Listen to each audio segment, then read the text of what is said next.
Hello 8th class, a very good morning to all of you. I hope you all are fine at your place. Yesterday you all have got assignments. कल आप सबको assignment मिले हैं English and Math subject के. I request all of you to attempt them sincerely. ऐसा नहीं है बेटा कि assignment का motive क्या होता है कि आप उसे ऐसे solve करो जैसे आप एक एग्जाम को solve कर रहे हो. अगर आपको कोई पर्टिकुलर टॉपिक नहीं आता है तो आप उसे बुक से पढ़िए. उसे बुक से पढ़ने के बाद जब आप सीख जाए तब असाइनमेंट में करिए. आप ऐसा प्लीज मत करना कि कहीं से भी आप मैथ्स के सम उतार रहे हो, बस आप इंग्लिश के क्वेश्चन आंसर्स देख के उतार रहे हो, उसका कोई फायदा नहीं है. असाइनमेंट का पर्पस तब सॉल्व होता है जब आप लोग इंटेंशनली उस वर्क को लर्न करते हो, राइटिंग करना सीखते हो, तब जाके पर्पस असाइनमेंट का सॉल्व होता है. So I request all of you to please attempt your assignment very sincerely. Okay? Now let's come to our topic. हमारी एक या दो क्लास में ये चैप्टर आज या तो खत्म हो जाएगा, आज नहीं कल खत्म हो जाएगा. चैप्टर 2 थोड़ा लेंदी था. फर्स्ट चैप्टर बहुत ही शॉर्ट था तो हमने बहुत जल्दी कर लिया था. सेकेंड चैप्टर थोड़ा लेंदी था and we are going slow because आप 8th क्लास में हो and because of online teaching I can understand कि आपके आईज पे प्रेशर आता है. सो थोड़ा सा हम स्लो चल रहे हैं. So let's come to the topic. History का चैप्टर 2 चल रहा है, ये आप सब लोग जानते हैं.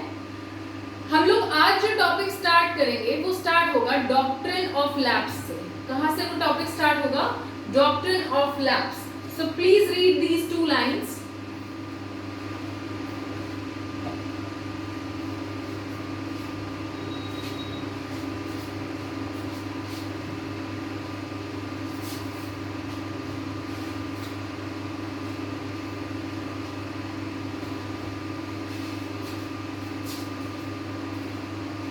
हम लोग लास्ट क्लासेस में देख चुके हैं बेसिकली हम क्या पढ़ रहे हैं कि कैसे ब्रिटिश ने इंडिया को एनेक्स किया था, कैसे भारत की टेरिटरीज पे ब्रिटिश ईस्ट इंडिया कंपनी ने कब्जा किया, वो हम सब डिस्कस कर रहे थे. उसमें हमने सबसे पहली पॉलिसी डिस्कस की थी सबऑर्डिनेट अलायंस. ठीक है, जिसमें सब्सिडरी फोर्सेस आई थी, है ना. सब्सिडरी अलायंस, उसको सबऑर्डिनेट अलायंस भी कहते हैं. सब्सिडरी अलायंस में क्या था थ्योरी में? That British convinced the ruler, the Mughal king, that we will give you the army. British East India Company क्या कहती थी? Indian ruler को convince करती थी, we will protect you from the external enemy, but क्या करना है आपको उसके बदले? You have to maintain the army, the British East India Company army. British East India Company की आर्मी को मेंटेन करोगे आप और हम आपको उस आर्मी के द्वारा सिक्योरिटी देंगे. But if you fail to maintain the British Army or if you fail to make the payment for the maintenance of British Army, one part of your territory will be annexed. अगर आप नहीं दे पाते हो अपनी maintenance का जो revenue है for the British East India company, आपके लैंड में से हम कुछ पार्ट एनेक्स कर लेंगे, कब्जा कर लेंगे एज पेनल्टी. ये थी क्या थी? Subsidiary alliance. सब्सिडरी अलायंस की वजह से बहुत सारा पार्ट ब्रिटिश ने एनेक्स कर लिया. अब दूसरी थ्योरी आई वॉर्स की. वॉर्स में हमने देखा जहां उन्हें ये लगा कि यहाँ पे ये रूलर हमारी बात मान ही नहीं रहा है, हमारी आर्मी को इम्प्लांट नहीं होने दे रहा है, वहां पे उन्होंने दूसरा तरीका आजमाया, दैट वाज ऑफ वॉर्स. जैसे टीपू सुल्तान. टीपू सुल्तान क्या कर रहे थे? वो फ्रेंच का साथ देना चाहते थे. फ्रेंच की मदद से अपनी आर्मी को मॉडर्नाइज कर रहे थे, तो फ्रेंच को ट्रेड करने का राइट दे रहे थे. ये चीज ब्रिटिश ईस्ट इंडिया कंपनी को हजम नहीं हुई. They could not digest it. So what they did? They fought war with the Mysore. Mysore में उन्होंने वॉर की उनके फादर हैदर अली के साथ भी और टीपू सुल्तान के साथ भी. लास्ट वॉर कब हुई थी? 1799, जिसको क्या बोला गया? ट्रीटी ऑफ सेरिंगपट्टम के द्वारा उन्होंने मैसूर पे कंट्रोल कर लिया ब्रिटिश ईस्ट इंडिया कंपनी ने. वॉर के थ्रू टेरिटरी एनेक्स हो गई.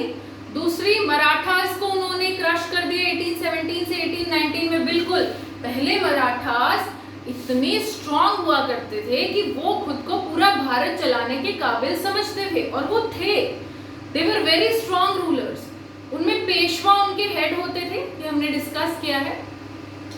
दे were very strong rulers. Marathas बहुत स्ट्रांग रूलर्स थे और वो दिल्ली से राज करने का सपना देखते थे as the whole India could come under them. But क्योंकि बैटल ऑफ पानीपत में वो हार चुके थे थर्ड में, तो दिल्ली से राज करने का सपना तो वो नहीं देख रहे थे, but still they were very powerful. But British East India company ने 1817 से 1819 तक मराठास को बिल्कुल क्रश कर दिया था। तो मराठास, टीपू सुल्तान, जो मैसूर की पावर थी, ये मेन पावर्स किससे खत्म कर रही थी British East India company? Wars से। अब वॉर्स के लिए इतनी आर्मी उनके पास कैसे थी? क्योंकि इंडियन रूलर्स की मेहरबानी थी कि वो उनको मेंटेन कर रहे थे और उनका नंबर ऑफ आर्मी बढ़ती जा रही थी। उनको वहां से ब्रिटेन से अपने लोगों को एम्प्लॉयमेंट देने का भी मौका मिल रहा था। ठीक है, दो तरीके देख चुके हैं, सब्सिडरी अलायंस एंड वॉर्स। अब तीसरा तरीका देखो, डॉक्ट्रिन ऑफ लैप्स। लैप्स का मतलब होता है ऑटोमेटिकली कोई चीज खत्म कर दी जाए, उसको बोला जाता है लैप्स।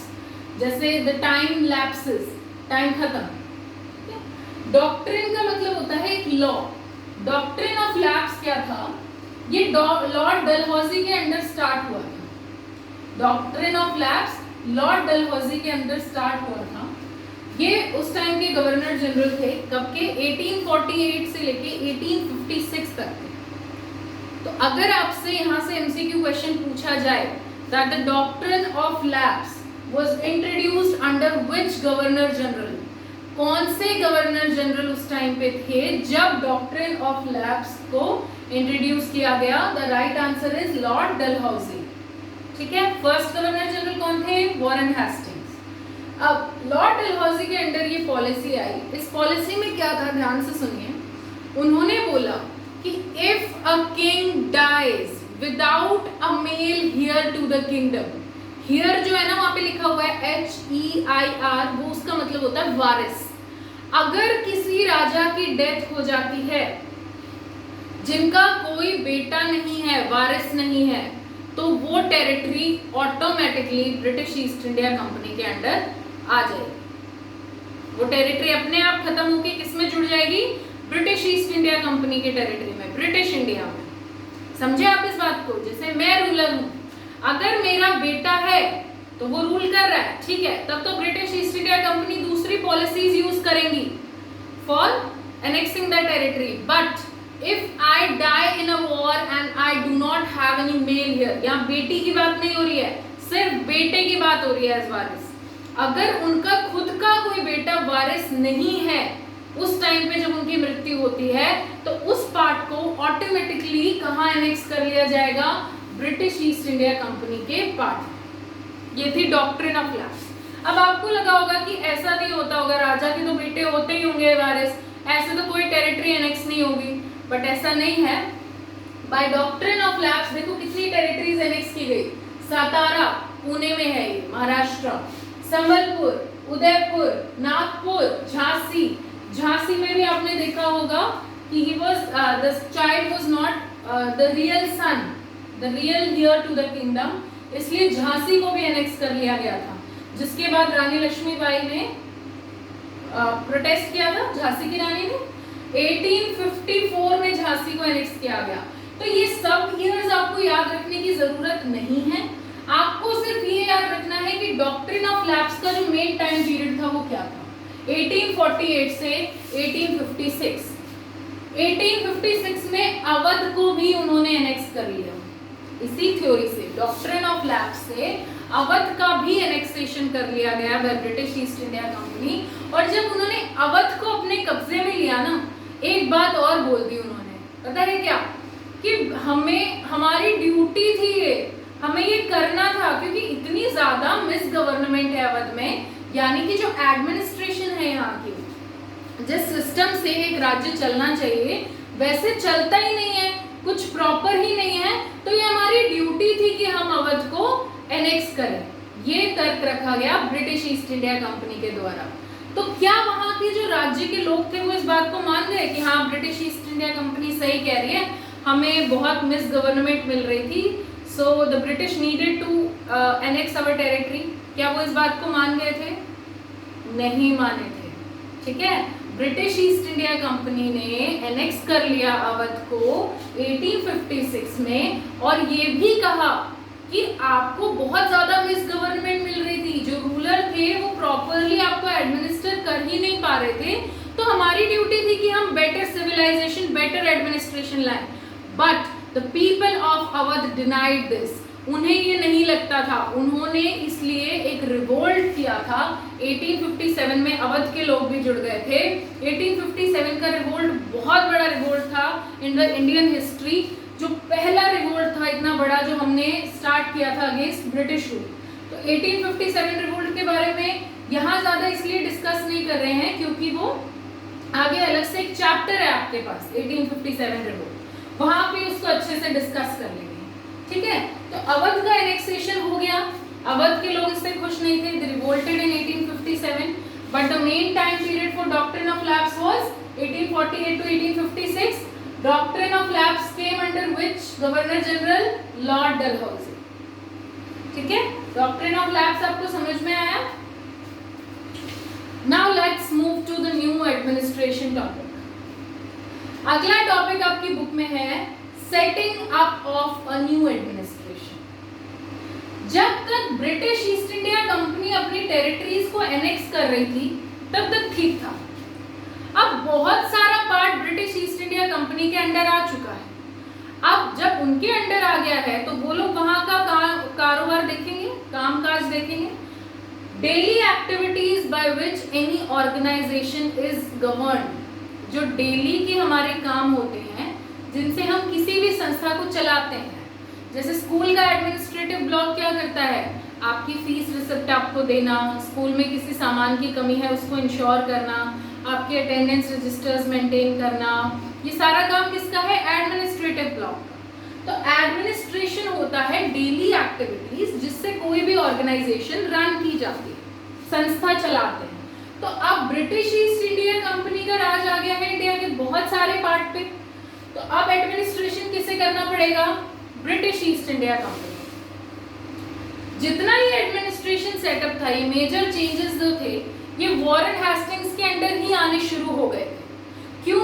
वॉरेन हेस्टिंग्स सबसे फर्स्ट गवर्नर जनरल थे। उन्होंने आते ही इंडिया में बहुत कुछ चेंज किया क्योंकि उनके हिसाब से नहीं था पहले सब कुछ। So administrative changes started occurring in the time of Warren Hastings only. अब हम बात कर रहे हैं कि ब्रिटिश टेरिटरीज को कैसे एडमिनिस्टर करेंगे, कैसे चलाया जाएगा। जो ब्रिटिश की टेरिटरीज थी ना, उन्हें डिवाइड किया गया था इनटू प्रेसिडेंसीज, पार्ट्स में। जैसे आज हम स्टेट्स बोल देते हैं, हमने इंडियन टेरिटरी को किस में डिवाइड किया हुआ है? स्टेट्स में। ऐसे ही ब्रिटिश ईस्ट इंडिया कंपनी ने ब्रिटिश इंडिया को डिवाइड किया हुआ था प्रेसिडेंसीज में। ठीक है, 3 प्रेसिडेंसीज थी, बॉम्बे, मद्रास एंड बंगाल। अब बॉम्बे को आप मुंबई नहीं लिखोगे, मद्रास को चेन्नई नहीं लिखोगे एंड बंगाल को वेस्ट बंगाल नहीं लिखोगे, कैलकाटा। क्यों? क्योंकि ये ओल्ड नेम्स ही यूज होंगे हिस्ट्री में। उस टाइम पे जो नाम यूज किए जाते थे वही नेम्स यूज होंगे। अगर हम प्रेजेंट नेम यूज करके लिखेंगे तो हम क्या हिस्ट्री लिख रहे हैं? ठीक है, सो व्हाट वर द 3 major presidencies of British East India Company? Bombay, Madras and Bengal were 3 important presidencies of British East India Company. British India Territory की 3 important presidencies थी, 3 important parts थे जहां से उन्होंने अपना सारा गवर्नमेंट का एडमिनिस्ट्रेशन चला रखा था। इनमें ये तीनों साथ एक्वायर की गई थी 1772 में। अब हम एडमिनिस्ट्रेटिव चेंजेस पढ़ रहे हैं कि क्या क्या करके ब्रिटिश ईस्ट इंडिया कंपनी अपने आप को यहाँ पे जमा रही है, सेटल अप कर रही है।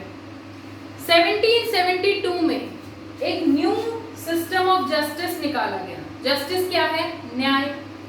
लोगों को न्याय देने के लिए जस्टिस सिस्टम होना बहुत जरूरी है देश में, कि जो निर्दोष है वो बच पाए और जो दोषी है वो पकड़ा जाए।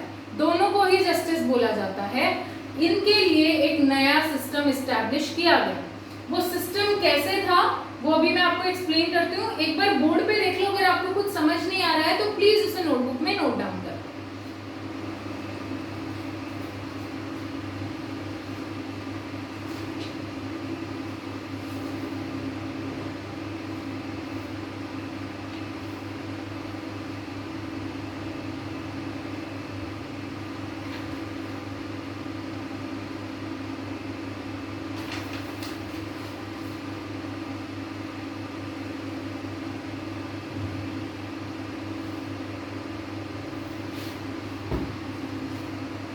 आई होप आपको टॉपिक समझ में आ गए हैं।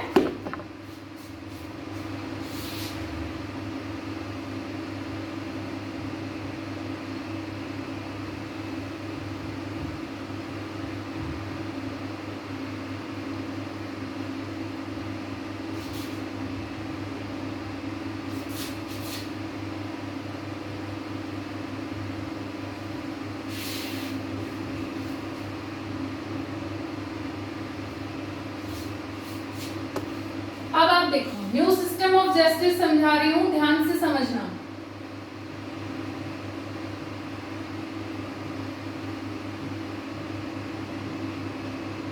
न्याय के लिए नया सिस्टम चल गया था, ठीक है।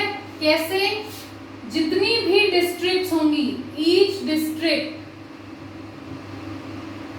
ठीक है, जिला, each district will have 2 courts, 1 criminal court,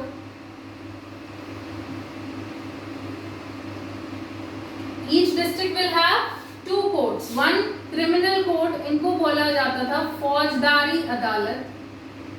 criminal court को क्या बोला जाता है? फौजदारी अदालत। And 1 civil court, civil court को बोला जाता है दीवानी अदालत। ये इनके हिंदी वर्जन है। There will be 2 courts set up in each district, 1 criminal court and 1 civil court. Criminal court का नाम क्या था? फौजदारी अदालत। Civil court का नाम क्या था? दीवानी अदालत। Now listen to me carefully. Criminal court कौन सा होता है? जब आप कोई क्राइम करते हो, कि आपने किसी का मर्डर कर दिया, किसी के साथ आपके लड़ाई झगड़े हो गए, दंगे हो गए, ठीक है, या फिर आपने मतलब कोई भी क्राइम कमिट किया है, चोरी की है, व्हाटएवर, वो कहाँ पे केस सुने जाएंगे? क्रिमिनल कोर्ट में। सिविल कोर्ट क्या होता है कि कोई लड़ाई, कोई क्राइम नहीं कमिट हुआ है, एक डिस्प्यूट है, जैसे कि तलाक के केस, बंटवारे के केस, प्रॉपर्टी के केस, ये सब कहाँ आएंगे? सिविल कोर्ट में। सिविल केसेस वो केसेस होते हैं जिनमें कोई क्राइम इन्वॉल्व नहीं है। क्रिमिनल कोर्ट में वो केसेस सुने जाते हैं जहां पे कोई क्राइम कमिट हुआ, ठीक है। अब आप देखो कि सिविल कोर्ट जो थी उसको यूरोपियन जजेस, अंग्रेज जो जज थे वही चलाएंगे। Obviously British East India company की एडमिनिस्ट्रेशन पढ़ रहे हैं हम, तो जजेस कौन से होते थे? यूरोपियन जजेस, ब्रिटिश ईस्ट इंडिया कंपनी के जजेस। अब ये जो यूरोपियन जजेस थे, इनकी हेल्प कौन करता था? इन्हें लोकल लॉज की तो कोई नॉलेज नहीं है कि इंडिया के क्या लॉज हैं, क्या इन्हें नॉलेज होगी? नहीं। तो Hindu pandits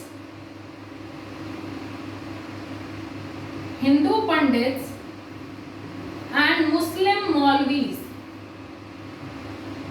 Hindu pandits and Muslim maulvis help, Hindu pandits and Muslim maulvis help European जजेस to tell them the law.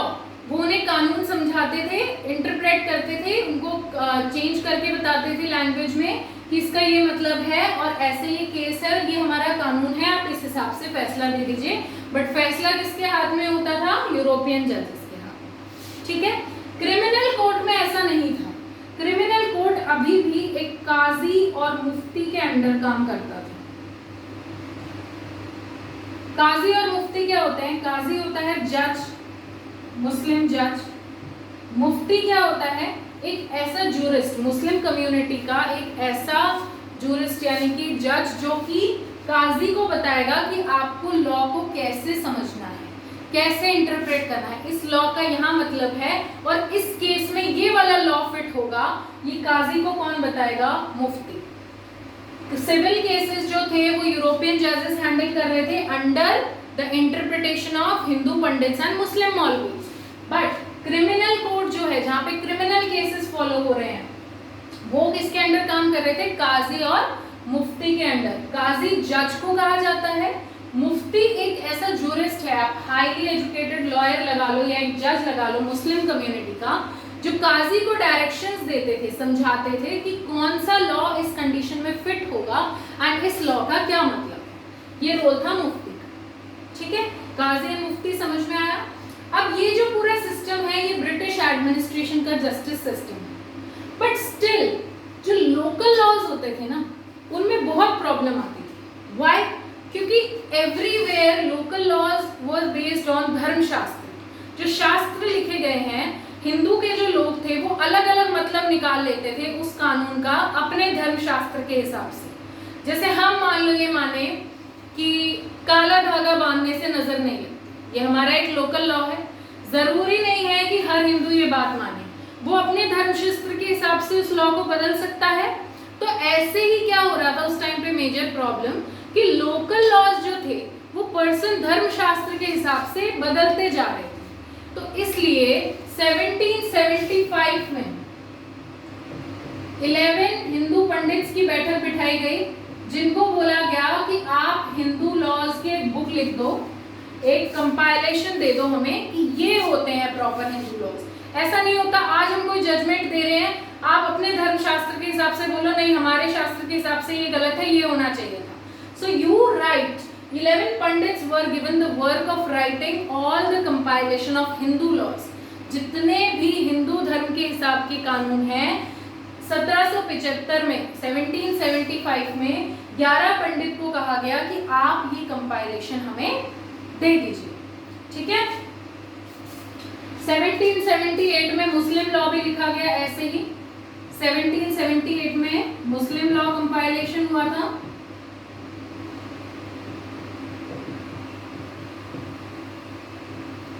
जो रेगुलेटिंग एक्ट था 1773 का, उसके अंडर सुप्रीम कोर्ट सेटअप हुआ था। आज जो आप सुप्रीम कोर्ट सुनते हो वो तभी सेटअप हो गया था as the main court. Supreme court in 1773 कहाँ सेटअप हुआ था? लेकिन कैलकाटा में। और एक कोर्ट ऑफ अपील भी साथ साथ सेटअप हुआ था। कोर्ट ऑफ अपील क्या होता है? जहां जाके आप अर्जी लगा सकते हो, that is known as court of appeal. Court of appeal और सुप्रीम कोर्ट कहाँ सेटअप हुए थे? कैलकाटा में इन द ईयर 1773। इतना समझ लो आज, बाकी की क्लास कल कंटिन्यू करेंगे। Will meet in the doubt class. Have a very good day.